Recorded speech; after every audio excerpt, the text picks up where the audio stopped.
तो आज अपन देखने वाले हैं, छोटा सा एक चैप्टर है कलेक्टिव इन्वेस्टमेंट स्कीम। अपन ने इसके बारे में कहीं ना कहीं कंपनी लॉ में और एक दो दूसरी जगहों पे पढ़ा हुआ है, थोड़ा बहुत सुना हुआ है। आज इसका एक थोड़ा सा छोटा सा टॉपिक है, एक बार इसको फटाफट पढ़ के समझ के ख़त्म करते हैं, ठीक है।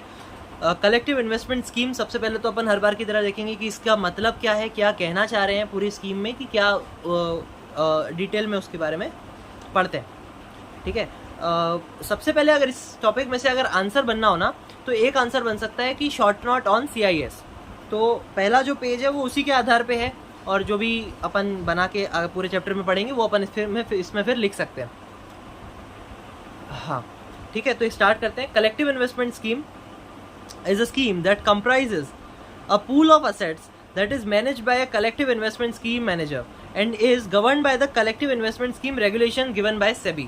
अपन को पता है म्यूचुअल फंड के वाले क्या करते हैं कि काफ़ी लोगों से एक फंड इकट्ठा करते हैं, उसे एक पूल बनाते हैं और वहाँ से फिर वो लोग अलग अलग दूसरी जगहों पे इन्वेस्टमेंट करते हैं। तो सेम यही इसका भी काम है कि a collective investment scheme is a scheme that comprises a pool of assets that is managed by a collective investment scheme manager and is governed by the collective investment scheme regulation given by the SEBI। The investors hold a portion of the scheme known as units। अपन को पता है mutual fund में भी अपन की units होती है, किसी के पास भी, जैसे मैं अगर कुछ ले रहा हूँ, जैसे 5,000 की मैं यूनिट्स लूँगा उसमें, जैसे अपन के सिक्योरिटी मार्केट में शेयर्स होते हैं, अपन के म्यूचुअल फंड में होती है यूनिट्स, और CIS में भी यूनिट्स होती है। Investors do not have day-to-day control over the management and operation of such scheme or arrangement। अपन को पता है अभी अगर अपन म्यूचुअल फंड में भी लेते हैं, अपन के पास डे टू डे वाला वो होती है, एक होती है ओपन एंडेड स्कीम होती है, एक होती है क्लोज एंडेड स्कीम होती है। क्लोज एंडेड स्कीम में अपन के पास ऐसा कुछ राइट नहीं रहता कि अपन डे टू डे ट्रांजेक्शन में या ऑपरेशन में अपन उसमें कुछ वो कर सकें, आनाकानी कर सकें, किसी को बार बार बोल रहे हो कि नहीं अभी बेच दो, अभी कर दो, ऐसा कुछ वो क्या लोचे लपाते, क्योंकि एक एक दिन में तो बढ़ नहीं जाएगा। अब किसी ने देखा आज की वो चीज़ बहुत माइनस में चली गई, अब वो हो सकता 3 दिन बाद 4 दिन बाद ऊपर जाए, पर आज माइनस में गई तो क्या दिमाग में बैठ जाती है कि नहीं यार ये बेच दो, अपन ने गलती कर दी लगा के। तो वो यहाँ पे इन्वेस्टर्स आनाकानी नहीं कर सकते हैं, डे टू डे ऑपरेशन में उन लोगों को कोई हक नहीं होता, कोई क्या बोलते हैं वो लोगों के पास राइट नहीं होता।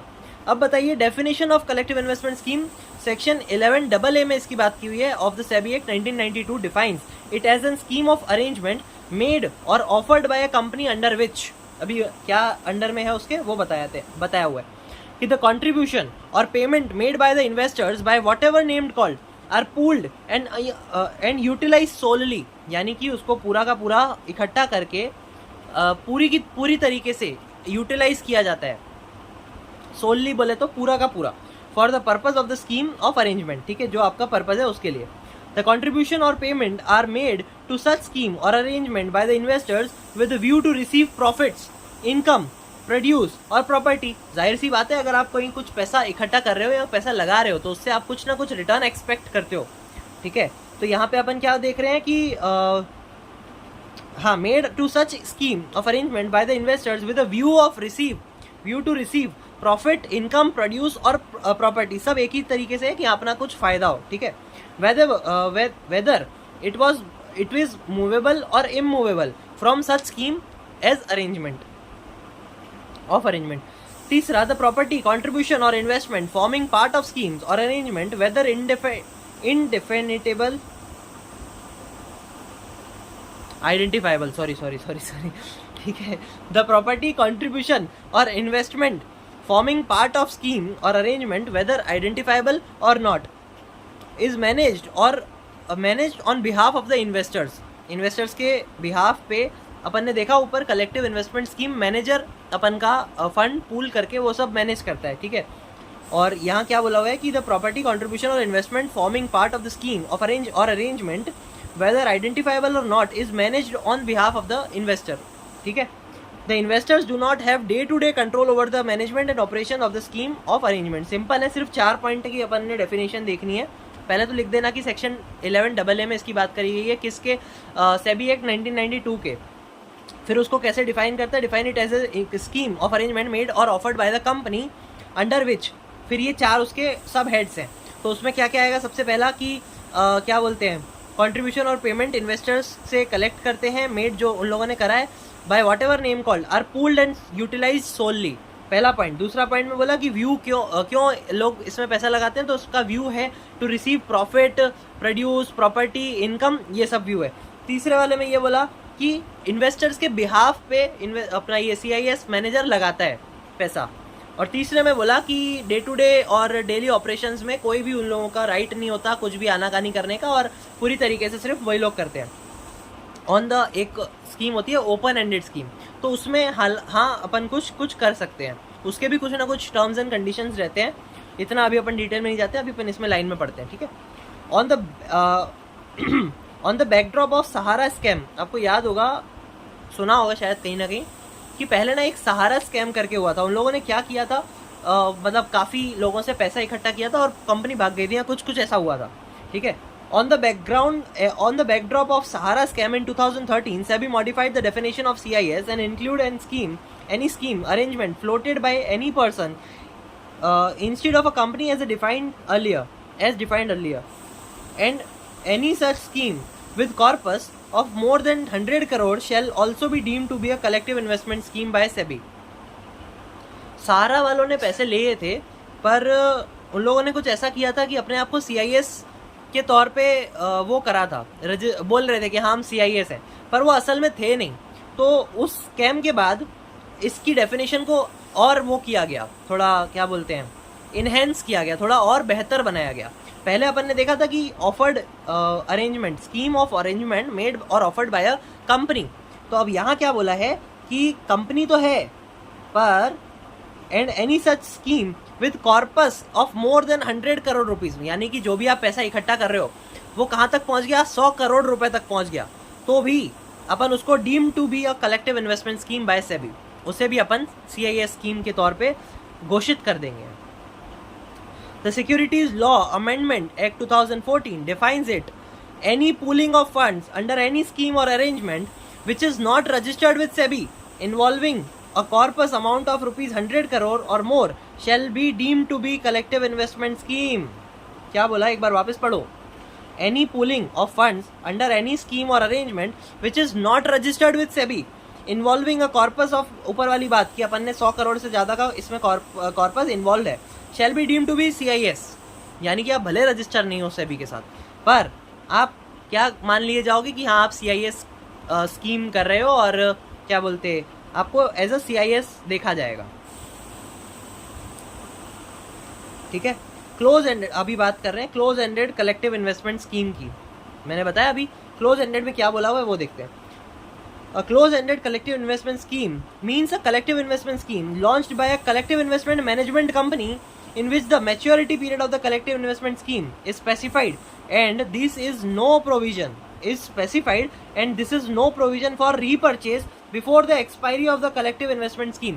यानी कि आप अगर इस स्कीम के तहत पैसा लगाते हो तो आपको बंधन में बांध लिया जाएगा कि मान लो आपने 5 साल के लिए यूनिट्स खरीदे हैं, उसको होल्ड करना है आपने, और उसके बाद ही आप उसको बेच सकते हो या कुछ भी अपन उसके अंदर कर सकते हैं, ठीक है। देखो क्या लिखा हुआ है, no provision for repurchase before the expiry of the collective investment scheme. जब तक उसकी एक्सपायरी हो नहीं जाती आप उसको रीपरचेज नहीं कर सकते हो या कुछ और नहीं कर सकते हो, उसके साथ कुछ भी छेड़छाड़ नहीं कर सकते हो, एक स्पेसिफाइड टाइम पीरियड के बाद ही आप उसको कर सकते हो।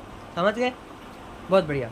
The CIS however does not include any scheme और अरेंजमेंट मेड और offered by a corporate society. क्या बोला, अब यहाँ पे बोल दिया कि CIS कौन नहीं माने जाएंगे। देखो वापस, the CIS however does not include any scheme or arrangement made or offered by a cooperative society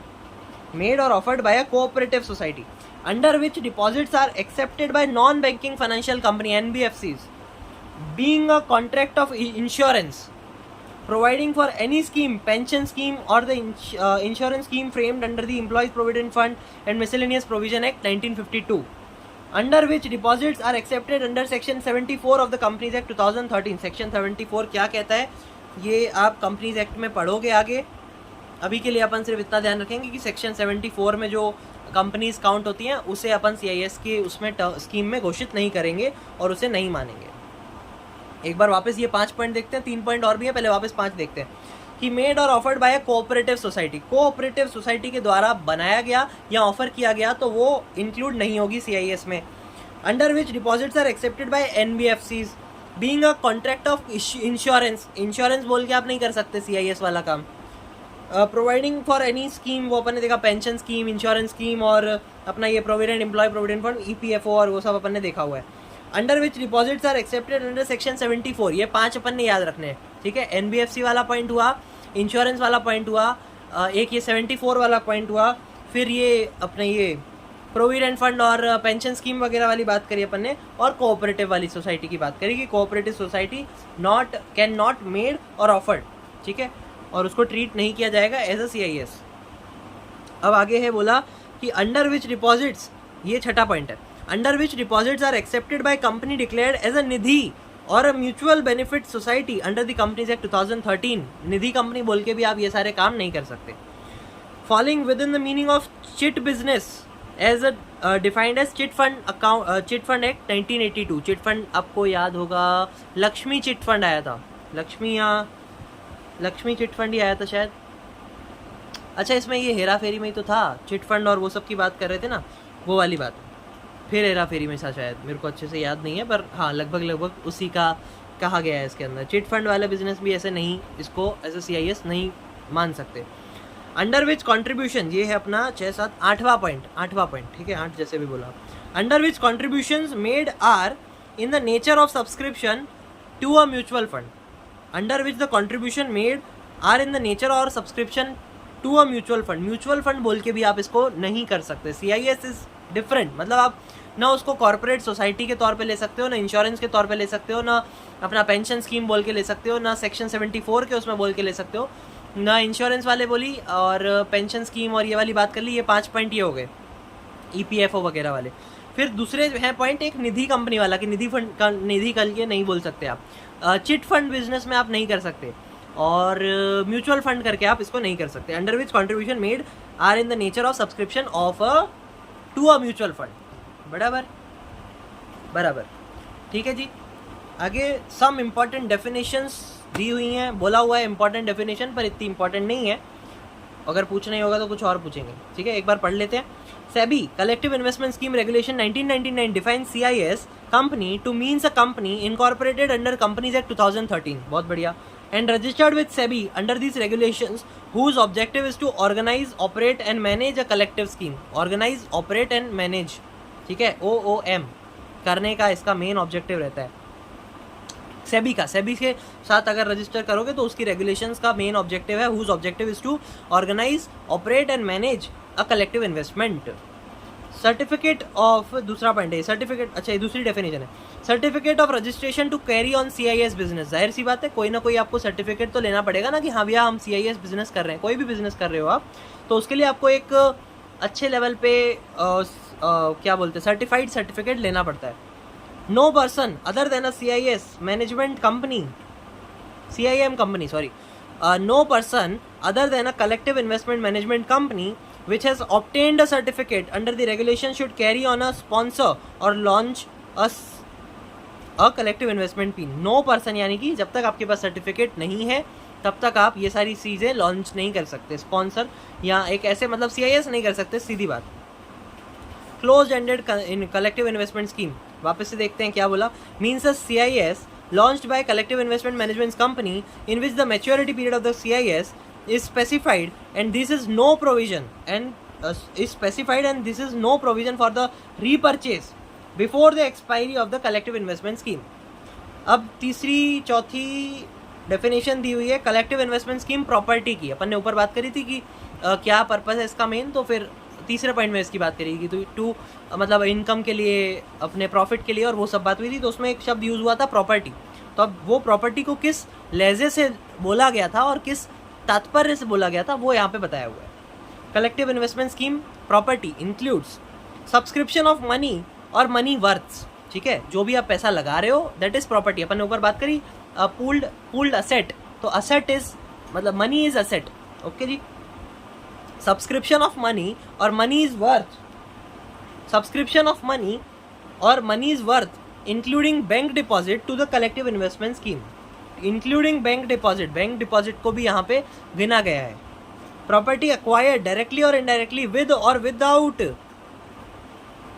sorry, property acquired directly और इनडायरेक्टली विद और with the proceeds of subscription of money, ठीक है, या तो प्रॉपर्टी अक्वायर करी गई है directly या इनडायरेक्टली विद और with the proceeds of subscription of money, यानी कि सब्सक्रिप्शन करके मंगवाओ या ऐसे ही मंगवाओ, आपका क्या बोलते हैं प्रॉपर्टी में वो गिनाया जाएगा। इनकम अराइजिंग डायरेक्टली और इनडायरेक्टली फ्रॉम सब्सक्रिप्शन मनी और property basis, property above, income arising directly और इनडायरेक्टली सब्सक्रिप्शन। देखो जी तीनों में ना बात सब्सक्रिप्शन की बात करी गई है कि सब्सक्रिप्शन, पहले पॉइंट में भी देखा सब्सक्रिप्शन ऑफ मनी, तीसरे पॉइंट में भी देखा सब्सक्रिप्शन ऑफ मनी, दूसरे पॉइंट में भी देखा सब्सक्रिप्शन ऑफ मनी। सिंपल है, कुछ इतनी इंपॉर्टेंट नहीं है, बस ये ध्यान रखो कि प्रॉपर्टी इंक्लूड होती है जहाँ से भी अपन पैसा मंगवा रहे हैं। तीनों पॉइंट की सिर्फ लैंग्वेज देख लो। पहले पॉइंट में इंक्लूड कर दिया बैंक डिपॉजिट को, दूसरे पॉइंट में इंक्लूड कर दिया विद और without the proceeds of subscription, sorry without नहीं है, विदाउट भूल जाना, विद और विद द प्रोसीड्स, विद और विद द प्रोसीड्स।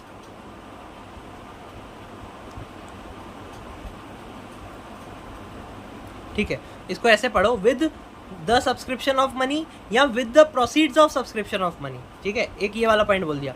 तीसरे में बोल दिया कि इनकम सब्सक्रिप्शन ऑफ मनी और प्रॉपर्टी अबव से जहाँ से भी आ रही है, इनकम अराइजिंग डायरेक्टली और इनडायरेक्टली सब्सक्रिप्शन मनी और प्रॉपर्टी अबव, तो उसे भी अपन प्रॉपर्टी में गिनेंगे। यानी कि जो प्रॉपर्टी के अपन को सब्सक्रिप्शन के बाद, सब्सक्रिप्शन ऑफ मनी के बाद जो इनकम अराइज हो रही है ना, उसे भी अपन प्रॉपर्टी में गिनेंगे।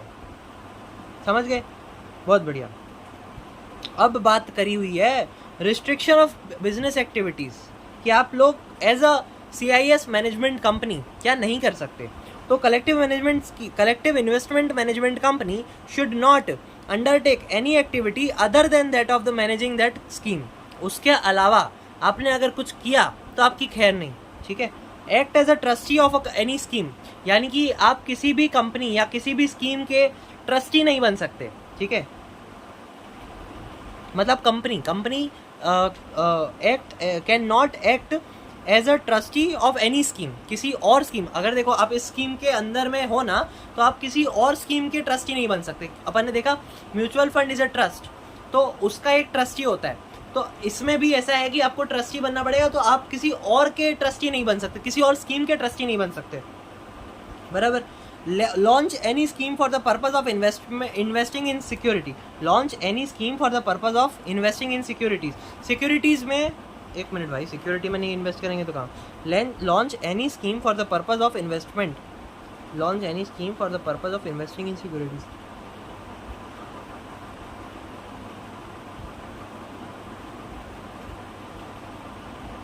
Launch any scheme for the purpose of investing in securities. इसमें ऐसा बोला हुआ है, शायद नहीं, यही बोला हुआ है कि आप ना सिक्योरिटीज़ के नाम पे बोल के नहीं ले सकते कि हम ना पैसा शेयर मार्केट में लगाएंगे, सिक्योरिटी मार्केट में लगाएंगे, या XYZ जो भी सिक्योरिटी है उसके अंदर लगाएंगे। ठीक है, तो ये बोला हुआ है launch any scheme, should not ध्यान रखना, शुड नॉट सब में CIS collective investment, CIM company बोलता हूँ। ठीक है, CIM company should not launch any scheme for the purpose of investing for security in securities. ठीक है, सिक्योरिटीज़ में इन्वेस्ट करने के पर्पज से कोई भी स्कीम को लॉन्च नहीं कर सकती, बस इतना ध्यान रखो, बाकी आप समझदार हो। चौथा point, should not invest in any scheme floated by it, should not invest in any scheme floated by it. Okay, should not invest in any scheme floated by it.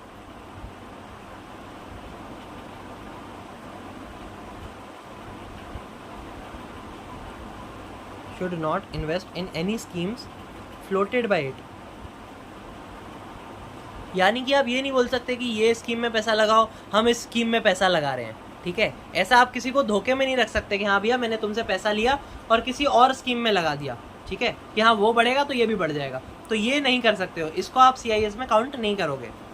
इसको आप धोखाधड़ी में भले काउंट कर लो अगर बिना बताए कर रहे हो तो, बाकी धोखाधड़ी में भी नहीं आएगा वैसे तो, क्योंकि अपन के जो फंड्स वगैरह होते हैं वो एक तरीके से सिक्योरिटीज़ में और यहाँ सब पे लगाते हैं, पर किसी और स्कीम में नहीं लगा सकते। मान लो आपकी CIS कंपनी है और आप किसी और CIS स्कीम के अंदर पैसा लगा रहे हो, तो ये तो गलत हो जाएगा ना।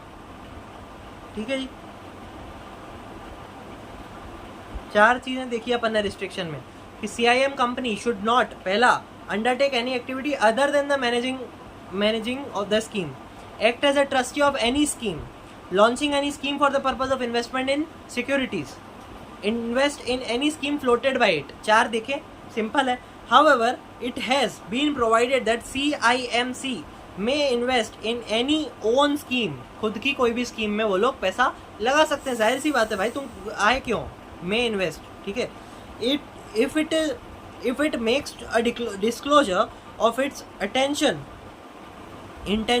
however, it has been provided that CIMC may invest in its own scheme if it makes a disclosure of its intention to invest in offer document of the scheme and does not charge any fees on the investment in the scheme. ठीक है. आप ना ऐसे कर सकते हो कि कोई भी स्कीम में अगर आप पैसा लगाना है तो आपको पहले उस लोगों को ना डिस्क्लोज करना पड़ेगा कि हाँ हम ना इस जगह पे पैसा आपका लगाएंगे. ठीक है. और उसके बदले में आप कोई भी फीस चार्ज नहीं कर सकते उस इन्वेस्टमेंट के ऊपर. मान लो कि हाँ मैंने इतना पैसा लिया, तो बोले कि इतना पैसा दो मेरे को और मैं इसके ऊपर थोड़ी सी कमीशन लूँगा और मैं इसको तुम्हें बढ़ा के दूंगा. तो ऐसा नहीं कर सकते. उसके ऊपर अपनी भले तुम देखो पूरी ओवरऑल सर्विस की चार्ज ले सकते हो. इसके ऊपर does not charge any fees on it's investment in that scheme. Investment के ऊपर आप कुछ फीस नहीं ले सकते. समझ गए? ठीक है जी. अब एक इम्पॉर्टेंट आंसर है, अच्छा आंसर है और पुराने एग्जामों में पूछा हुआ है. ठीक है जी. Obligations of CIM company, CIMC थोड़ा अलग लगता है मेरे को, CIM कंपनी बोलता हूँ. ठीक है. Every CIM company should, head point वाला आंसर नहीं है पर हेड पॉइंट्स के तौर पे मैं आपको पहले समझाऊंगा और उसके बाद अपन डिटेल में समझते हैं. ठीक है. Every CIM company should responsible for managing the fund. ठीक है. अपन ने देखा था किसी के और के बिहाफ पे अपन को वो रिस्पॉन्सिबल होता है और मैनेजिंग एक अपना वो होता है CIS manager, company investment collective investment scheme manager. तो वो किसी अपने बेसिस पे कर रहा है ना, अपने बिहाफ पे कर रहा है. तो वो पॉइंट है obligation of CIM company. Exercise due diligence, सारी उसको क्या बोलते हैं, लीगली काम करना पड़ेगा. ठीक है. ड्यू डिलिजेंस उसको फॉलो करना पड़ेगा, पालन करना पड़ेगा.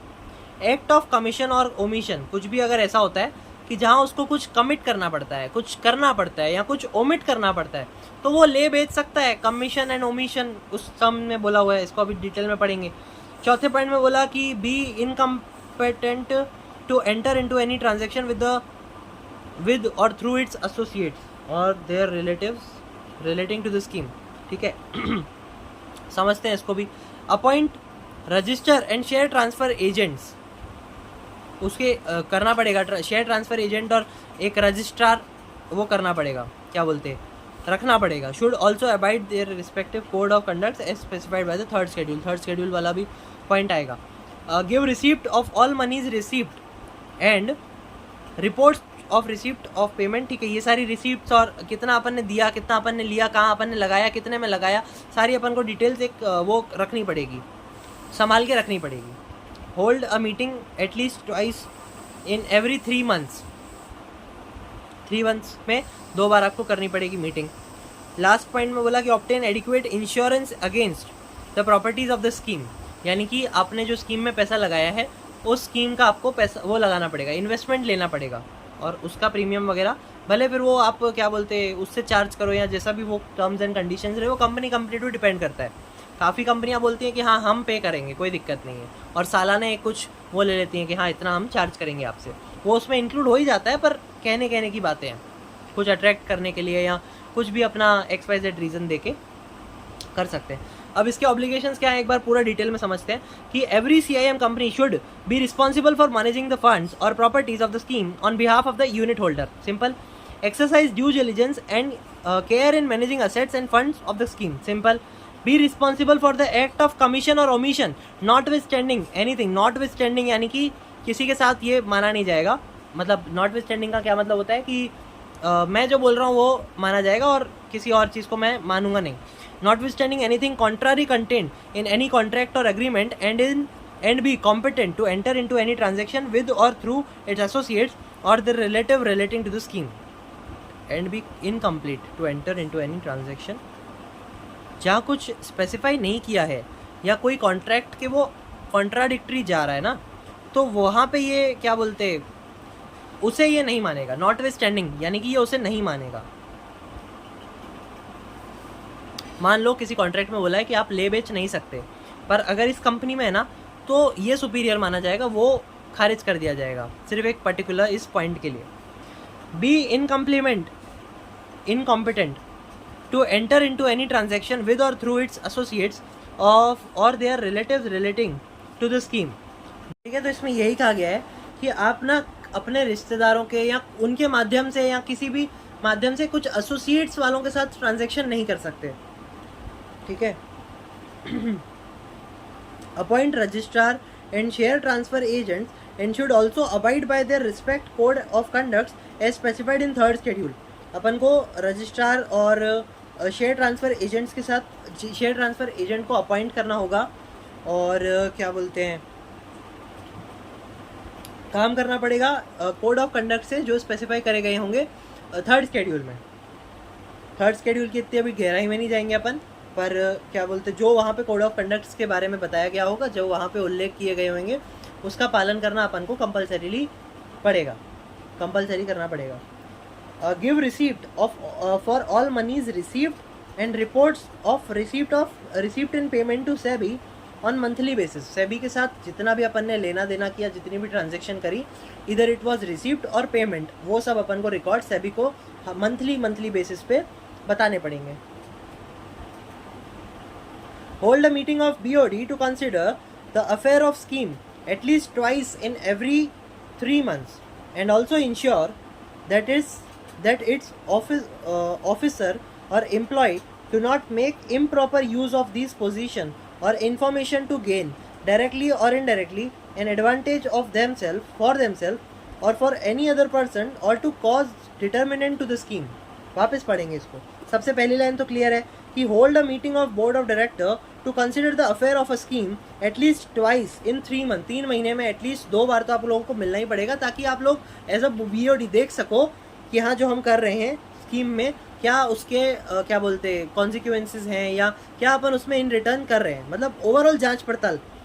And also ensure that its officers or employees do not make any improper use of their position or information to gain directly or indirectly an advantage for themselves। खुद के लिए कोई तो वो नहीं कर रहे कि मैंने खुद के लिए खुद का पैसा लगा दिया और उसी का क्या बोलते हैं कुछ ऐसे चीज़ें करना जो जिससे उनको खुद का फ़ायदा हो। क्या करते हैं काफ़ी लोग, हर ट्रांजेक्शन में ना इन लोगों को कुछ ना कुछ अमाउंट मिलती है, ठीक है, तो अब वो ऐसा बोलेगा कि हाँ नहीं अभी यहाँ पे बेचना पड़ा, यहाँ पे ख़रीदना पड़ा, तो उससे तो उन लोगों का फ़ायदा होगा ना, जितनी भी वो लोग ट्रांजैक्शन करेंगे तो उससे उन लोगों का फ़ायदा होगा कि हाँ मैंने इतनी ट्रांजैक्शन करी और इस पे मेरा इतना कमीशन बन रहा है। तो वो सब आप नहीं कर सकते गलत इंटेंशन से। बाकी अगर करना पड़ रहा है तो फिर आप करोगे ही, जाहिर सी बात है, और इतना करना भी नहीं पड़ता। इतना अगर तुम कर रहे हो तो फिर क्या मैनेज क्या कर रहे हो तुम। और फॉर एनी अदर पर्सन और to cause determinant to the scheme. ठीक है जी, सिंपल। लास्ट पॉइंट है, टोटल कितने पॉइंट है देखो, 1 2 3 4 5 6 7 8 पॉइंट है। 8 पॉइंट में से बहुत सिंपल पॉइंट है, ये सारी चीज़ याद रहेगी। 8वें पॉइंट में क्या बोला कि obtain adequate insurance against the properties of the scheme and comply with such guideline directives circular. Obtain adequate insurance against the properties of the scheme and comply with such guideline directive circular and instructions as may be issued by the SEBI for time to time on the subject of CIS, that is as the end of the March, June, September, December। कोई दिक्कत नहीं है, इसकी detail में अपन को नहीं जाना है। इतना ध्यान रखो कि कोई भी अगर आप स्कीम ले रहे हो तो उसकी प्रॉपर्टीज़ को अपन को वो करना पड़ेगा, इंश्योर करवाना पड़ेगा इंश्योरेंस कंपनी के द्वारा। इतना भी लिखोगे तो चलेगा, बाकी इतना लिख सकते हो कि and comply with such guidelines directive circular and instruction as may be specified by the SEBI from time to time on subject of CIS। ठीक है, सिंपल है, कोई दिक्कत नहीं है। 8 पॉइंट थे। पहले पॉइंट में बस बात करी कि managing the funds on behalf of वाले पे ड्यू डिलिजेंस का पालन करना पड़ेगा। एक्ट एज अ कमीशन और ओमिशन कर सकती है, नॉट विद स्टैंडिंग वाली अपन ने थोड़ी सी बात करी थी। इनकम्पिटेंट टू अनदर, कोई भी रिलेटिव्स और एसोसिएट्स के साथ अपन ट्रांजेक्शन नहीं कर सकते। 5वें में बात करी थी कि अपन को appoint registrar and share transfer agent करवाना पड़ेगा।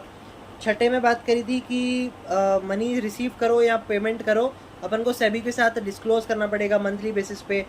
7वें पॉइंट में बात करी कि 3 महीने में 2 बार मिलना पड़ेगा। और उसी पॉइंट में ये भी बात करी थी कि एम्प्लॉयज़ और वो सब क्या बोलते हैं, वो तो नहीं कर रहे, हेरा फेरी तो नहीं कर रहे हैं, अपने प्रॉपर गलत इंटेंशन से अपने प्रॉपर फ़ायदे के लिए तो कुछ काम नहीं कर रहे, वो सब पे नज़र रखने की बात करी थी। क्यों कर रहे हैं, मतलब वो 3 महीने में अपन जो 2 बार मिल रहे हैं वो क्यों कर रहे हैं, तो उसका उद्देश्य बताया हुआ है। 8वें पॉइंट में ये बोला कि एडिक्वेट इंश्योरेंस वाली बात करी कि अपन ने जो प्रॉपर्टीज़ स्कीम के अंडर में ली उसको अपन को प्रॉपरली वो करना पड़ेगा, इंश्योर करवाना पड़ेगा। और सेबी के साथ भी जो उसके भी गाइडलाइंस, डायरेक्टिव, सर्कुलर और जो भी प्रोविजन उन सब का पालन करना है अंडर सेबी रेगुलेशन और उसके एक्ट के तहत। ठीक है, अब है इम्पॉर्टेंट आंसर नहीं है, रीड ओनली वाला आंसर है, वो पढ़ते हैं। Eligibility for appointment of trustee, trustee को कैसे, किस आधार पे, किस एलिजिबिलिटी क्राइटेरिया क्या है ट्रस्टी का, वो देखा बताया हुआ है कि the person registered with SEBI as debenture trustee under SEBI debenture trustee regulation 1993 are only eligible to appointed as trustee. जो भी SEBI as debenture trustee under SEBI, ये एक्ट के अंडर में जो व्यक्ति एज अ ट्रस्टी रजिस्टर करेगा उसे ही trustee घोषित किया जाएगा, नहीं तो अलग लोगों को नहीं माना जाएगा। No person is eligible to appoint as trustee if he is directly or indirectly associated with the person who have control over the CIMC.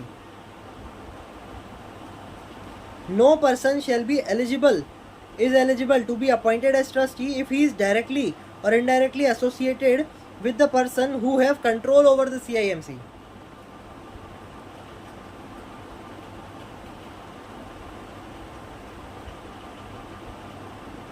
वो व्यक्ति ट्रस्टी नहीं बन सकता जिसका डायरेक्टली या इनडायरेक्टली CIMC यानी कि कलेक्टिव इन्वेस्टमेंट मैनेजमेंट कंपनी के साथ कोई भी रिश्ता नाता है। तो वो व्यक्ति, कोई भी उसके रिश्ते नाते किस चीज़ से है, CIMC के कंट्रोल के साथ कुछ भी रिश्ता नाता है, तो वो ट्रस्टी के तौर पे घोषित नहीं किया जाएगा, ट्रस्टी के तौर पे नहीं माना जाएगा। ओके, फिर no person should be appointed as trustee of a scheme if he has been found guilty of an offence under the securities law or the SEBI or any authority to which the SEBI has delegated its power has passed against such person an order under the act for violation of the any provision of the act or of regulation made thereunder। वापस पढ़ते हैं इसको, वापस क्या बोला हुआ है कि no person should be appointed as trustee of a scheme if he has found guilty of any offence under the securities law or the SEBI or any authority to which the SEBI has delegated its power to pass against such person or order under the act or act for violation of the provision of the act or regulation made thereunder। किसी भी act को उसने कुछ violet किया है, किसी भी provisions को वायलेट किया है, या फिर पुराने या अभी उसको गिल्टी घोषित किया गया था या अभी भी वो गिल्टी है, तो वो ट्रस्टी नहीं बन सकता। ठीक है, ट्रस्टी कौन होता है, जिसके ऊपर आप ट्रस्ट कर सको। अब ट्रस्टी साला गिल्टी है या वो है कि गिल्टी का मतलब क्या होता है हिंदी में, गिल्टी का मतलब गलानी, हाँ, गिल्टी का मतलब गलानी, हाँ, गिल्टी है यानी कि किसी भी चीज़ को उसने तोड़ा है, किसी भी रूल को तोड़ा है या किसी भी रेगुलेशन को उसने फॉलो नहीं किया है, तो वो गिल्टी है। ठीक है, गिल्टी ये लोग लीगल टर्म में अलग तरीके से यूज़ करते हैं, गिलानी तो मतलब अलग ही हो गया कि अपन को गिल्ट हो रहा है। गिल्ट का जो बेसिक हिंदी मतलब है वो गिलानी है, पर जो यहाँ पे गिल्टी शब्द यूज़ किया गया है तो उसे एज अ गिल्टी कहा जाता है लॉ की भाषा में कि हाँ ये अपन का वो है, सस्पेक्ट है। मेरा गला बैठ गया यार।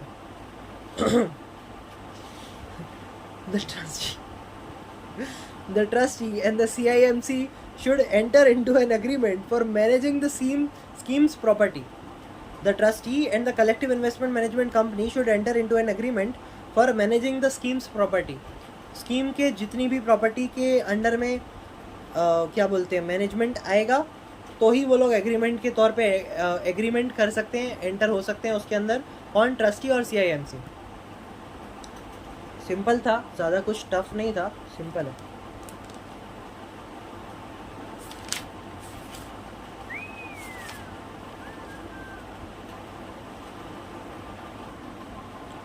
हाँ, तो फिर बात करते हैं अपन rights and obligation of the trustee, कि ट्रस्टी के क्या राइट्स हैं और क्या ऑब्लिगेशन है, क्या उसको पालन करना है। ठीक है, the trustee shall have a right, हाँ ठीक है, राइट्स तो सिर्फ 2 ही दिए हुए हैं। ठीक है, आगे आपके पास 2 ही हक हैं, पर आपको करना ज़्यादा है। ठीक है, करना भी चाहिए। The trustee shall have a right to obtain from the CIMC such information as it is considered necessary by the trustee to inspect the books of accounts and other records relating to the CIS. Simple था, कोई दिक्कत नहीं। The trustee should ensure that the CIMC has the necessary office infrastructure, appointment of all key personnel including managers of the scheme having necessary education qualification for the past experience, appointed auditor from the list of auditor approved by SEBI, appoint a compliance officer to redress investors' grievance, appoint registrar to an issue and share transfer agent, prepared a compliance manual and design internal control mechanism including internal audit system। किसी भी company के लिए ये सारी चीज़ें जो mandatory हैं और रिक्वायर्ड है, तो ये सब तो सबको ही करना पड़ेगा। तो यहाँ पे भी ये सब बोला हुआ है कि क्या ऑफिस इंफ्रास्ट्रक्चर होना चाहिए, की मैनेजरियल पर्सन होना चाहिए, ऑडिटर होना चाहिए, कंप्लायंस ऑफिसर होना चाहिए, रजिस्ट्रार होना चाहिए, कंप्लायंस मैनुअल होना चाहिए। फिर take adequate insurance for the asset of the scheme, बात कर लिया अपन ने। नॉट गिवन एनी अनड्यू और unfair advantage to any associates of the company और dealt with any of the associates in any manner detrimental to the interest of their unit holder detrimental, यानी कि उनके खिलाफ में, यूनिट होल्डर के खिलाफ में कुछ भी ऐसा एक्शन आपने नहीं लेना है या कोई भी ऐसा काम नहीं करना है जो कि अपन के खुद के बेनिफिट के लिए हो पर यूनिट होल्डर का नुकसान हो। फिर इस चीज़ का मतलब ध्यान रखना है ट्रस्टी को। फिर operated the scheme in accordance with the provisions of the trust deed, these regulations and the offer document. Operated the schemes in accordance with the provision के ट्रस्ट डीड के प्रोविजन के हिसाब से आपको काम करना है, उसके ऊपर नीचे कुछ नहीं करना। Undertaken the activities of the managing scheme only, यही आपको मैनेजिंग स्कीम्स के एक्टिविटीज़ को ही अंडरटेक करना है, और किसी की ना आप ट्रस्टी बन सकते हो ना कहीं और की आप एक्टिविटीज़ को कर सकते हो।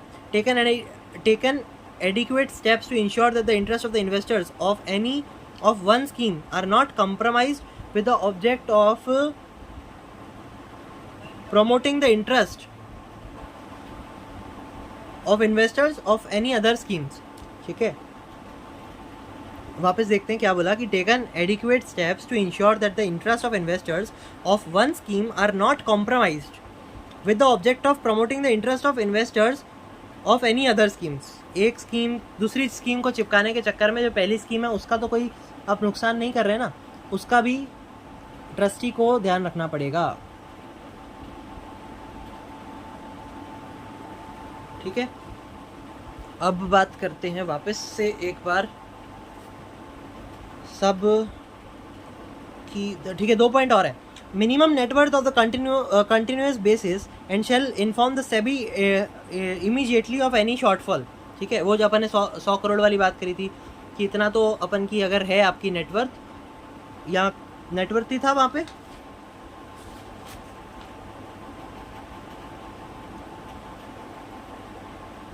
कॉर्पस था। ठीक है, तो नेटवर्थ भी मतलब आपकी अगर जो स्पेसिफाइड नेटवर्थ है या उसमें कुछ बढ़ रहा है या कम हो रहा है तो वो आपको सेबी के साथ साझा करनी पड़ेगी, सेबी को बतानी पड़ेगी। फिर a meeting of the trustee to discuss the affairs of the scheme should be at least twice in every 3 months। बात कर चुके हैं अपन, सारे सिंपल पॉइंट है और जाहिर सी बात है कि हाँ ये तो करना ही है। तो ये सब आप ऑब्लिगेशंस तो देखो कितनी दी हुई हैं, 10, 11, 12, 13 दी हुई हैं। 13 में से भैया आप 10 भी आराम से लिख सकते हो अपने आप बना के। 2 है राइट्स, 2 राइट्स में भी कुछ नहीं है। बोला कि अपन इन्फॉर्मेशन ले सकते हैं और इंस्पेक्ट कर सकते हैं बुक्स ऑफ अकाउंट्स को। सिंपल हो गया जी, बहुत आसान है और इम्पोर्टेंट आंसर है। ऐसा भी नहीं है कि ऐसे ही है, इम्पोर्टेंट आंसर है, पूछा गया है 1-2 एग्जामों में। बाकी क्या बोलते ये ऐसा कुछ अगर आंसर पूछे तो पहले एक बार CIS स्कीम समझा दो, CIS क्या ट्रस्टी कैसा होता है उसकी डेफिनेशन बता दो 1 लाइन में, और उसके बाद राइट्स बता दो, थोड़े से ये अपने ऑब्जेक्टिव्स बता दिए, हो गया 3-4 मार्क का, 3 नहीं 4-5 मार्क का आंसर आपका अच्छे से बन सकता है। 4 मार्क का तो बन ही सकता है आराम से। फिर एक और इम्पॉर्टेंट आंसर आता है टर्मिनेशन ऑन ट्रस्ट ऑफ ट्रस्टशिप, कि कैसे ट्रस्टशिप का टर्मिनेशन हो सकता है। टर्मिनेशन बोले तो कैसे आप उसको खारिज कर सकते हो। ठीक है, the trusteeship of the trustee should come to an end. कैसे एंड पे ला सकते हो?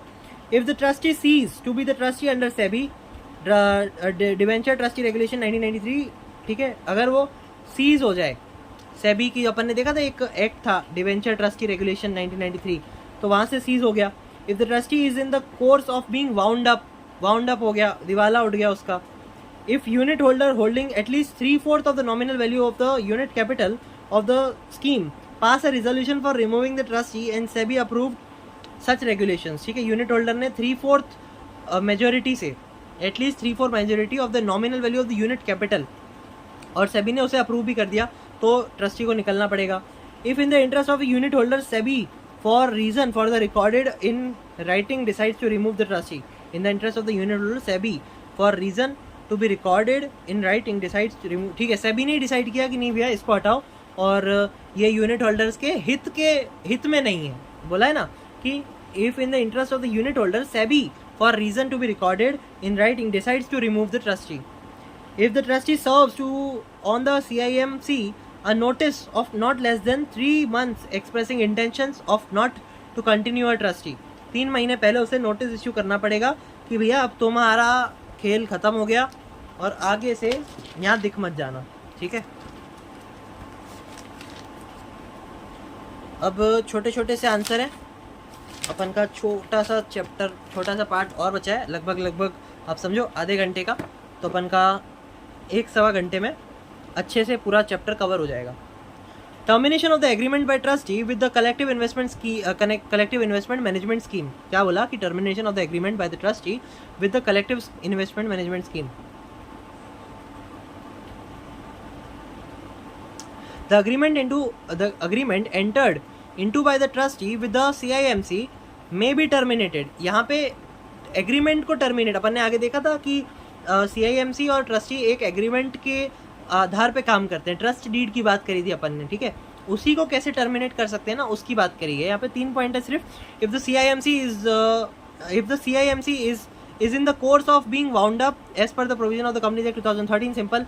If unit holder holding at least of 3/4 of the nominal value of the unit capital of the scheme passed by regulations of the termination, the agreement with the CIMC and the prior approval of the SEBI, same. तीसरा point, if the interest of the unit holder SEBI or the trustee after obtaining prior approval of SEBI and after giving an opportunity of being heard to the CIMC decide to terminate the agreement with the अपना CIMC, या तो SEBI ने या तो trustee ने सेबी के approval के साथ ये बोल दिया कि भाई इसके साथ काम मेरे को नहीं करना है और ये कंपनी मतलब बराबर नहीं है, या जो भी XYZ रीज़न आप दे दो, ट्रस्टी के कहने पे हो गया, ठीक है। सिंपल 3 पॉइंट है, याद भी रख सकते हो। एक वाउंडिंग अप वाला हो गया, 3/4 मेजोरिटी वाला हो गया, और सेबी या ट्रस्टी अपने खुद से कर सकते हैं यूनिट होल्डर्स के इंटरेस्ट के मद्देनज़र रखते हुए, और अपॉर्चुनिटी ऑफ बीइंग हर्ड अपन को देनी पड़ेगी टू CIMC, और उससे पूछना पड़ेगा नहीं, और फिर अपन decide to terminate the agreement with the CIMC, simple. अब बोला कि procedure for launching of CIS कि क्या प्रोसीजर है, किस आधार पे आप CIS को लॉन्च कर सकते हो, किस तरीके से आप उसको इशू कर सकते हो, ठीक है। पहले शॉर्ट में बताता हूँ, उसके बाद फिर तीनों अपन समझेंगे कि क्या बोला हुआ है। कि no collective investment scheme shall be launched by the CIMC, कौन सी नो, हाँ मतलब कौन सी आप नहीं कर सकते, कैसे आप नहीं कर सकते, unless such collective investment scheme is approved by the trustee. सबसे पहला क्राइटेरिया है कि ट्रस्टी के द्वारा वो CIMC के साथ अप्रूव्ड होना चाहिए, without obtaining rating from the credit rating agency. Credit rating agency की आपको पहले वो लेनी पड़ेगी, अप्रूवल लेनी पड़ेगी और रेटिंग्स लेनी पड़ेगी कि हाँ आप इस स्कीम को लागू करने के लिए अप्रूव किए जाते हो और आपकी इतनी रेटिंग्स है। तीसरा, without getting the collective investment scheme appraised by appraising agency, एक अप्रेजिंग एजेंसी होती है, उनके द्वारा आपको पहले अप्रेजल लेना पड़ेगा, उसके के बाद ही आप एज अ CIMC अपनी वो CIS इशू कर सकते हो, लॉन्च कर सकते हो। Collective investment scheme management, collective investment management company shall launch collective investment scheme in the following manner: close-ended scheme, close-ended collective scheme, investment scheme and duration, ठीक है। CIMC shall launch only close-ended क्या बात है, देखो क्या बढ़िया बात है कि आप ना ओपन एंडेड स्कीम लॉन्च ही नहीं कर सकते। ये मैं अभी बोलने ही वाला था कि कंपनी सिर्फ ना यही कर सकती है, क्लोज एंडेड स्कीम ही लॉन्च कर सकती है, नहीं तो क्या होगा, लोगों की इंटरफेरेंस बहुत बढ़ जाएगी और उस हिसाब से काम बराबर होगा नहीं, पैसा डूबेगा। तो फिर उसको मद्देनज़र रखते हुए ये कहा गया कि आप क्या बोलते क्लोज एंडेड स्कीम ही कर सकते हो। Launch only close ended collective investment scheme by the and B point है कि the duration of the CIS shall not be less than 3 calendar year, यानी कि 3 साल तक की मिनिमम होल्डिंग तो आपने करनी ही पड़ेगी as a CIS scheme, collective investment scheme. फिर बात करिए कि इंश्योरेंस अपन को लेना पड़ेगा। अपन ने बात करी collective investment management company shall obtain adequate insurance policy for protection of the collective investment scheme property. No guaranteed return, no collective investment scheme shall provide guaranteed or assured return. However, indicate return may be identified in the offer document only if the same is assessed by the appraising agency and expressed in monetary terms. यानी कि आप ना पहले से तो नहीं कह सकते कि हाँ आपको हम इतना तो रिटर्न दे ही देंगे, भले आप किसी पुराने, अपन ने डेटा बता दिया उन लोगों की, देखो हमारी कंपनी की जो रिटर्न है हम लोगों का अच्छा है और हम आपका पैसा डुबाएंगे तो बिल्कुल भी नहीं, ठीक है। और ये भी आप जब मेंशन करोगे ना, चाहे आप मॉनेटरी टर्म्स में करो या कुछ भी आप अपनी भाषा में गिना चुना के करो, अप्रेजिंग एजेंसी का अप्रेजल पहले अपन को लेना पड़ेगा। सिंपल था, बहुत अच्छा आंसर था। अब बात करिए allotment of units and refund of money. कैसे आप ना, एक मिनट इसको थोड़ा सा पीछे कर लें, हाँ, allotment of units and refund of money. हाँ, तो the CIMC should refund the application money of the applicant if the scheme fails to receive the minimum subscription amount. एक मिनिमम सब्सक्रिप्शन अमाउंट होती है, उतना अगर आपका सब्सक्राइब नहीं हुआ ना तो आपको बाकी का भी रिटर्न करना पड़ेगा, रिफंड करना पड़ेगा। Any amount refundable should be refunded within a period of 6 weeks from the date of the closure of the subscription list by the registered AD and by check और डिमांड ड्राफ्ट, ठीक है। 6 हफ्तों के अंदर जितना भी पैसा आपने रिफंडेबल है वो आपको रिफंड करना पड़ेगा।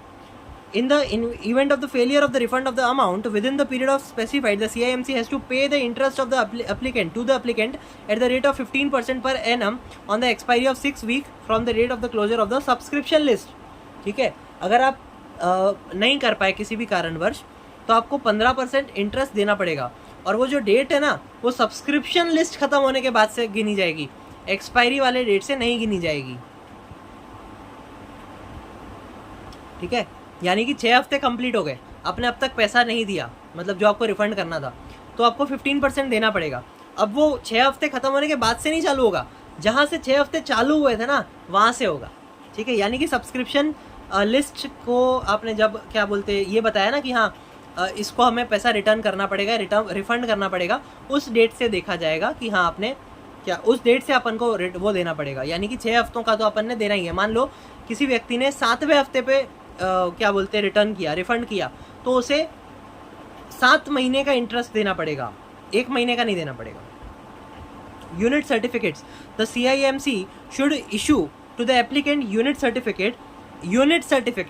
जैसे कैसे सिक्योरिटी मार्केट का एक सर्टिफिकेट होता है, अब तो नहीं होता, फिजिकल सर्टिफिकेट जैसे होता था, डीमेट अपन का, अब डीमेट हो गया, अब नहीं होता सर्टिफिकेट, पहले सर्टिफिकेट होते थे, तो वैसे unit certificate as soon as possible but not later than 6 week from the date of the closure of the subscription list. Subscription list के अपने क्लोजिंग के बाद 6 हफ्ते के अंदर अंदर आपको यूनिट सर्टिफिकेट देना पड़ेगा यूनिट होल्डर को। However if the units are issued through a depository, a receipt in lieu of unit certificate will be issued by the as per the provision of the SEBI depositories and participant regulation 2018 and by laws of the depository। यानी कि dematerialise form में अगर आपकी unit होती है तो आपको unit उसके तहत आपको बताना पड़ेगा। अपन का क्या होता है ना, डीमटेरियलाइज अकाउंट में या उसमें अपन के होल्डिंग्स और सारी वो दिख जाती हैं कि कितने पे आपने खरीदा, कितनी आपकी इन्वेस्टमेंट है, कितना अब हो चुका है, कितना रिटर्न है, कितना माइनस में जा रहा है, कितना प्लस में जा रहा है, वहाँ पे सारी डिटेल्स आ जाती हैं। सिंपल। ट्रांसफर ऑफ यूनिट्स, दो छोटा सा आंसर है, जल्दी जल्दी खत्म करते हैं। Transfer of units, a unit certificate issued under this scheme should be freely transferable. The CIMC on production of instrument of transfer together with relevant unit certificate registered the transfer and return the unit certificate to the transferee within 30 days from the date of such production. वापस देखते हैं एक बार, unit certificate issued under the scheme should be freely transferable. The CIMC on the production of the instrument of the trustee together with relevant unit certificate register the transfer and return the unit certificate to the transferee within 30 days from the date of such production। 30 दिन के अंदर अंदर आपने क्या बोलते certificate को return करना होगा और जिस ट्रांसफरी को रिटर्न करना होगा ट्रांसफ़र वाले केस में 30 दिन के अंदर अंदर ये मतलब करना है, ट्रांसफ़र वाला पॉइंट है। However if the units are held in depository such unit shall be transferable in accordance with the provision of the SEBI. वो तो क्या डिमेटेरियलाइज फॉर्म में तुरंत हो जाता है, या तो मतलब वो अभी उसमें है ना T1 T2 T3 वो सारे पॉइंट रहते हैं, ठीक है।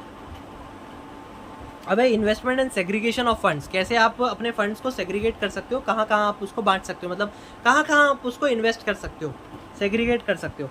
The collective investment management scheme should not invest the fund of the scheme for purpose other than the objective of the scheme as disclose in the offer document. जैसे आपने offer document में बोला होगा उसी में आपको पैसा लगाना पड़ेगा, उसके अलावा कहीं नहीं लगा सकते। Segregate the asset of the different scheme, segregate the assets of different scheme. किसी और स्कीम में अपन ने बात करी, किसी और स्कीम में आप पैसा नहीं लगा सकते। Not invest corpus of scheme in other scheme, वापस वही सेम ही पॉइंट है। Not transfer funds from one scheme to another scheme, simple है जी, कोई ऐसे कुछ इंपॉर्टेंट नहीं है। जो अपने जो ऑब्जेक्टिव्स में है, जो ऑफर डॉक्यूमेंट में कहा गया उसी में लगा सकते हो, और किसी भी अपने अदर स्कीम में आप नहीं लगा सकते हो, सिंपल। लिस्टिंग ऑफ स्कीम, कैसे आप उसको लिस्ट कर सकते हो, the unit of every scheme shall be listed immediately after the date of the allotment of the units and not later than 6 weeks from the date of the closure of the scheme on each of the stock exchange as mentioned in the offer document. 6 हफ्ते के सारी ना dates भी देखो, आप ध्यान रखो कि 6 हफ्ते की हैं, तो अपन के लिए याद रखना भी सिंपल है, ठीक है।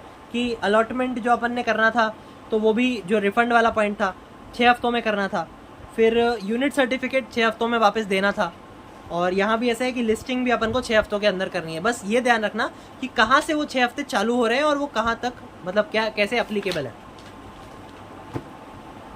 ठीक है। अब एक इम्पॉर्टेंट आंसर है, अब ना सिर्फ 2 इम्पॉर्टेंट आंसर है और उसके बाद सिर्फ 2 छोटे छोटे से केस लॉ हैं, जल्दी से खत्म हो जाएगा।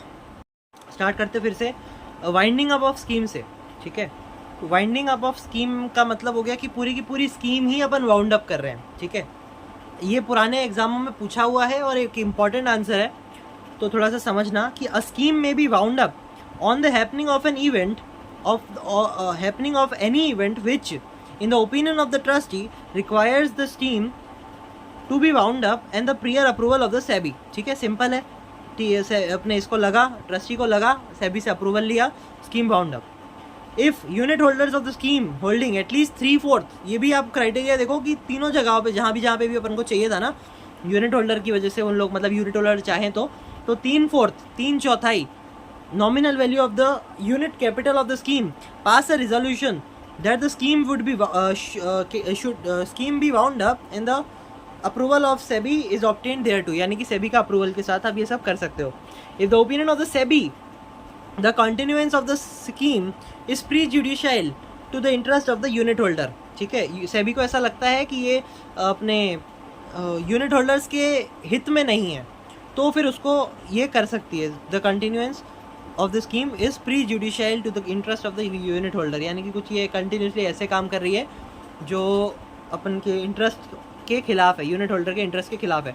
If in the opinion of the CIMC खुद बोलती है कि the purpose of the scheme can not be accomplished and it obtains the approval of the trustee and that of the unit holder of the scheme holding at least 3/4 of the nominal value of the unit capital of the scheme, which is with the resolution that the scheme be wound up and the approval of SEBI is obtained thereto, यानी कि सबसे पहले आपको trustee को बोलना पड़ेगा, unit holder को बोलना पड़ेगा, सेबी से अप्रूवल लेना पड़ेगा, सबको साझा करना पड़ेगा, सबको बताना पड़ेगा, सबको डिस्क्लोज करना पड़ेगा कि हमारी इस बात की बात नहीं है ये, और CIMC हम बंद कर रहे हैं, ये स्कीम बंद कर रहे हैं और हम इसको फुलफिल नहीं कर सकते, ठीक है। अब आगे एक आंसर है की aspect for launching CIS collective investment scheme के क्या की एस्पेक्ट्स हैं। ये भी 4-5 मार्क में ये वाला आंसर पूछा गया है पुराने आंसरों में, पुराने क्वेश्चंस में, और अभी भी पूछा जा सकता है। एक इस टॉपिक में से ये 3 ही आंसर थे। एक तो शॉर्ट नोट हो गई, एक तो अपनी वो ऑब्लिगेशंस हो गए, और एक ये वाइंड अप ऑफ स्कीम वगैरह वाली जो भी जितनी भी थी, छोटे छोटे से याद रख सकते हो, बहुत आसानी से अपन कर सकते हैं। की aspect for launching collective investment scheme, देखते हैं 8 पॉइंट है, 9 पॉइंट है, कितने पॉइंट है, 13 पॉइंट है। अच्छा ये ना शायद अपन ने देखा नहीं ना, हाँ ठीक है, चलो एक बार फटाफट देखते हैं। The company floating CIS shall have to seek registration with SEBI as CIMC, ठीक है। CIS shall be constituted as a two-tiered structure compromise of a trust and a CIMC, ठीक है, two-tiered ये रहेगा, as a trust, comprising as a trust and CIMC. At the time of application, as the time of application for registration of CIMC, these entities should have a minimum net worth of 3 crore रुपए, which shall have to increase to 5 crores within 3 years from the date of the grant of registration, ठीक है। पहले आपकी जो net worth है ना minimum होनी चाहिए 3 करोड़, और आगे आने वाले 3 साल में वो बढ़ के हो जानी चाहिए 5 करोड़ से ज़्यादा या 5 करोड़ तक, ठीक है। Compulsorily filing of offer documents, every collective investment scheme shall have to file offer document with SEBI containing adequate disclosure to enable the investors to take informed investment decision, ठीक है। सिंपल है, ज़्यादा कुछ टफ ही नहीं है, बहुत आसान है। 13 पॉइंट है तो 13 पॉइंट में 4 मार्क में आपने 10 पॉइंट भी लिख दिए तो अपना अच्छा खासा हो गया, 4-5 मार्क के अपने आराम से मार्क्स मिल जाएंगे। थोड़ा बहुत ऊपर नीचे CIS और CIMC और अपने ट्रस्ट वगैरह ये सब समझा दोगे ना, और उसके बाद ये लिख दोगे कि हाँ किया, व्हाट आर दी, एग्जाम में पूछा कि what are the key aspects of launching CIS, ठीक है। सबसे पहले आपने CIS की डेफिनेशन समझा दी, फिर CIMC होती क्या है, करती क्या है, क्या उन लोगों की क्या वो है, थोड़े बहुत अपन ने इंट्रोडक्शन दे दिया, और उसके बाद ये चालू कर दिया कि हाँ दिस आर दी की एस्पेक्ट्स ऑफ लॉन्चिंग CIS, और उसके बाद लिख दो, सिर्फ 8-10 पॉइंट लिख दो, अपना अच्छा आंसर बन गया, सिंपल। The project being undertaken must also be appraised by the empanelled appraising agency, अपन ने ध्यान देना ये हर जगह पे अप्रेजिंग एजेंसी आ रही है, such as agriculture financing corporation limited, north eastern development finance corporation limited, Indian institute of forest management, the forest research infrastructure. यहाँ आके अगर आप कुछ करते हो ना, the project being undertaken must also be appraised by the, ठीक है, यहाँ आपका कुछ भी अगर प्रोजेक्ट है और वहाँ पे आप अपना इन्वेस्टमेंट कर रहे हो तो वहाँ पे आपको अप्रेजिंग एजेंसी की भी अप्रूवल की ज़रूरत पड़ेगी, अप्रेज करवाना पड़ेगा। नॉन अश्योर्ड रिटर्न, ये अपन ने बात करी हुई है कि अपन को किसी को ये नहीं बताना कि हाँ भैया मैं तो इतना तो आपको दूंगा ही दूंगा साल का return. The collective investment scheme are prohibited from guaranteeing assured return in indicate returns if any provided by the collective investment scheme shall be based on the projection in the appraisal report, ठीक है। Appraisal report में आपको ये सब disclose नहीं कर सकते, और भले आप ये बता सकते हो कुछ रेलेवेंट कि हाँ हमने पुराने डेटा बता सकते हो, फैक्ट बता सकते हो, ऐसा नहीं बोल सकते कि हाँ गारंटिंग रिपोर्ट गारंटेड अपन इतना तो देंगे ही देंगे। Advertisement code, advertisement in respect of every collective investment scheme shall have to confirm to the SEBI's advertisement code. SEBI's advertisement code ना ये बहुत जल्द आएगा, मोस्टली इनसाइडर वाले अकाउंट चैप्टर में, या कोई एक टॉपिक अभी अपन समझेंगे उसके अंदर एडवर्टीजमेंट कैसे आपको करनी है। म्यूचुअल फंड में बराबर, म्यूचुअल फंड की ना जब एड अपन बनाते हैं तो उसके कुछ रिस्ट्रिक्शंस हैं कि आपको इन गाइडलाइंस का पालन करना पड़ेगा एडवर्टीजमेंट बनाते वक्त, ठीक है। उसमें भी काफ़ी अच्छे पॉइंट्स हैं, वो समझेंगे। Advertisement code, advertisement in respect of every collective investment scheme shall have to confirm to the SEBI's advertisement code, बराबर। फिर subscription period, no collective investment scheme shall be kept open for subscription for a period of more than 90 days. The collective investment scheme shall be closed ended in nature, ये अपन ने देखा compulsorily होना चाहिए, और 90 दिन तक आप सब्सक्राइब कर सकते हो, उसके बाद नहीं हो सकता। मतलब अपन ने देखा था ना, अगर सब्सक्रिप्शन नहीं होता है पूरा, जितना मिनिमम सब्सक्रिप्शन वो बोला हो तो अपन को रिफंड करना पड़ता है, और ऐसे तो कंपनी बोलेगी ना कि हाँ हमारा सब्सक्रिप्शन अभी भी चलता आ रहा है, तो उसके ऊपर भी एक डेट फिक्स कर दी कि हाँ 90 दिन के अंदर आपका सब्सक्रिप्शन क्लोज हो जाएगा। The collective investment scheme must indicate the minimum and maximum amount proposed to be raised over this period, ठीक है, इसमें बताना पड़ेगा अपने को। Duration of collective investment scheme, अपन ने देखा तो मिनिमम 3 साल की अपन को होल्डिंग करनी है। The duration of the CIS sale before minimum period of 3 years। Insurance, अपन ने कंपलसरी इंश्योरेंस की बात करी हुई है। Insurance compulsorily cover for the asset of the CIS and personal indemnity cover for the CIMC shall be obtained. Personal indemnity cover, ये insurance का एक टर्म है, personal indemnity cover for the CIMC shall be obtained. अब उसकी गहराई में अपन नहीं उतरेंगे। लिस्टिंग आगे पॉइंट है 12वां point, listing units issued under the CIS are to be compulsorily listed on recognised stock exchange. Accounting valuation norms are stipulated shall have to be followed by CIS। ठीक है, अकाउंटिंग नॉर्म्स जो भी अपन के accounting standards वो सब है वो अपन को फॉलो करना पड़ेंगे, पालन करना पड़ेगा।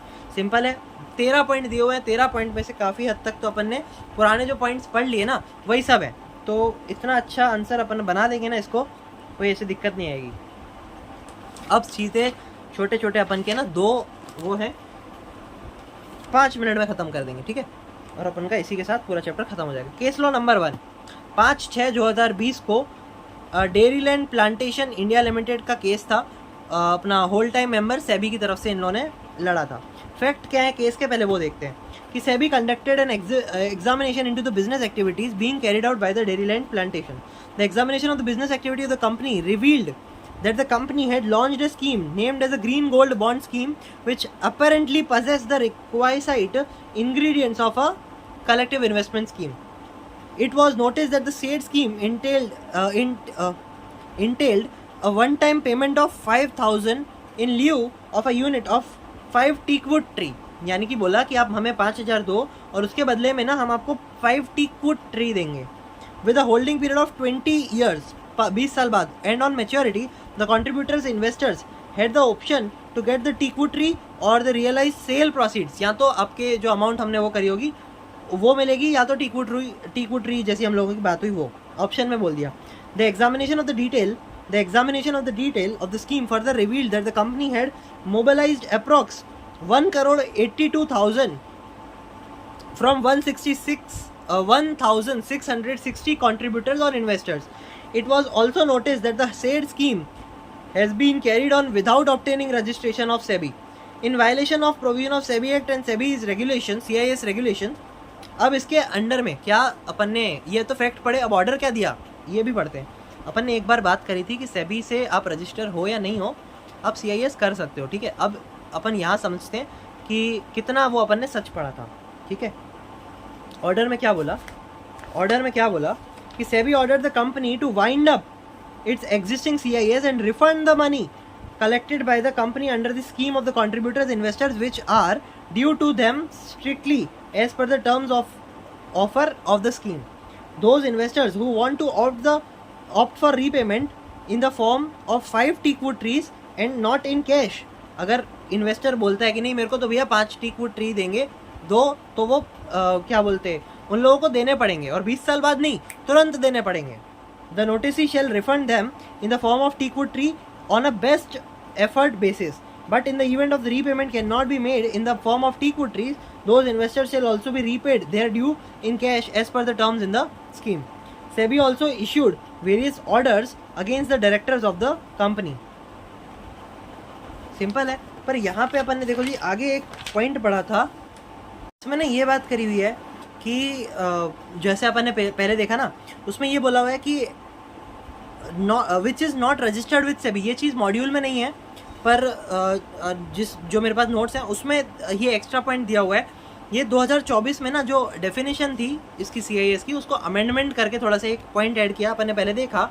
उसमें क्या बोला कि any pooling of funds under any scheme और अरेंजमेंट, यानी कि कोई व्यक्ति एज ए नॉन कंपनी यानी कि एज एन इंडिविजुअल भी करता है तो which is not registered with SEBI, जो व्यक्ति रजिस्टर्ड नहीं है सेबी के साथ पर उसका जो कॉर्पस है वो 100 करोड़ या उससे ज़्यादा है तो भी उसे CIS माना जाएगा फिर पर, लेकिन उसको रजिस्ट्रेशन तो करना ही है, ठीक है, और कंपनी को तो करना ही है। ये इंडिविजुअल का पॉइंट है तो यहाँ पे ये दिक्कत है, तो इस वजह से फिर इसने अपन ने इसको रिफंड करने के लिए सेबी ने बोला और उसके अगेंस्ट में एक्शन लिया, ठीक है।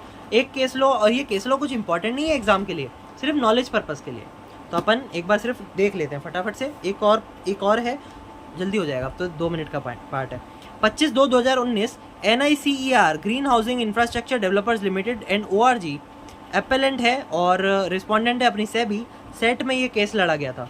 फैक्ट क्या है केस के, तो पढ़ लेते हैं कि the NICER green housing infrastructure limited is engaged in the business of acquiring agricultural land and developing the same for the purpose of resale। SEBI found that the activity fell within the ambit of CIS। क्या बात है, SEBI restraining the appellant and its director from collecting and money from the investors or to launch or to carry out any investment scheme. SEBI further directed to refund the money collected under its scheme to the investors and thereafter wind up the company. ठीक है, ये चीज़ SEBI ने बोली. क्यों बोली? कि SEBI restrained the appellant and its directors from collecting money. क्योंकि वो लोग क्या कर रहे थे? SEBI found that the activity fell within the ambit of CIS और शायद वो लोग नहीं कर सकते थे, तो SEBI ने बोला कि भाई नहीं कर सकते तुम, और restraining the appellant and its directors from collecting and any money from the investors to launch the carry out any investment scheme. ठीक है, SEBI ने बोला रिटर्न रिफंड करना पड़ेगा to the investors and thereafter wind up the company. The appellants being aggrieved to the said order filed an appeal before the SET wherein the appellant contended that they are ready and willing to comply with the order passed by SEBI containing that out of an amount of 31.71 crore collected, the appellant have already refunded 27.48 crores and that the appellant are ready and willing to refund the balance amount in time bound manner. ठीक है, इन्होंने ये बोला कि हाँ ठीक है, हम मान लेते हैं आपकी बात और आप क्या बोलते हैं, हम लोग रिफंड कर देंगे, पर हमने 31.71 करोड़ में से 27.48 करोड़ हम दे चुके हैं और बाकी वाला जो है वो हम क्या बोलते हैं प्रिस्क्राइब टाइम में हमने जो एग्री किया है एग्रीमेंट में या बॉन्ड में उसमें दे देंगे, तुम चिंता नहीं करो. तो ऑर्डर क्या आया सेट से कि SAT finds no proof has been find either before SEBI or even before the tribunal to show that the appellant has refunded the sum of 27.48 crores and that they are ready and willing to pay the balance amount in the time being in bound manner, time bound manner. ठीक है, तुम्हारे पास कोई proof ही नहीं है कि तुमने भैया 27.48 करोड़ दे दिए, ना तुमने SEBI को बताया ना ट्रिब्यूनल को बताया, अब ना सेट को भी बता पा रहे हो तुम, तो तुम्हें लोचा है. इन the absence of any evidence being field set dismiss the appeal. जाहिर सी बात है भाई, तो अब मतलब फिर जो भी आगे केस रहा हो, पर यहाँ पे ये सेट ने बोला कि भाई तुम्हें प्रूफ देना पड़ेगा, प्रूफ नहीं है तो फिर पैसे देने पड़ेंगे. ठीक है, क्रक्स क्या है इसका कि in the absence of any evidence that the appellant has refunded and they are ready and willing to pay the balance amount, और ये भी हम उससे संतुष्ट नहीं हो रहे उन लोगों कहने से कि हाँ जो बैलेंस अमाउंट है हम दे देंगे बाउंड मैनर में, टाइम बाउंड मैनर में, to investors in a time bound manner. SAT if is of the opinion that they are no infirmity in the order passed by SEBI disposing to their representation. Simple है, ज़्यादा कुछ इसमें दिमाग नहीं लगाना. Case law के तौर पे अगर अपन को पूछा जाए तो अपन ने आगे से ही पूछा जाएगा, जो अपन ने पढ़ लिया बहुत अच्छे तरीके से पढ़ लिया. आप लोग भी एक बार अपने तरीके से रीड कर लेना, रीड करोगे आराम से समझ में आ जाएगा, इतना कुछ टेक्निकल था ही नहीं. ठीक है जी, चलो जी, थैंक यू, चलते.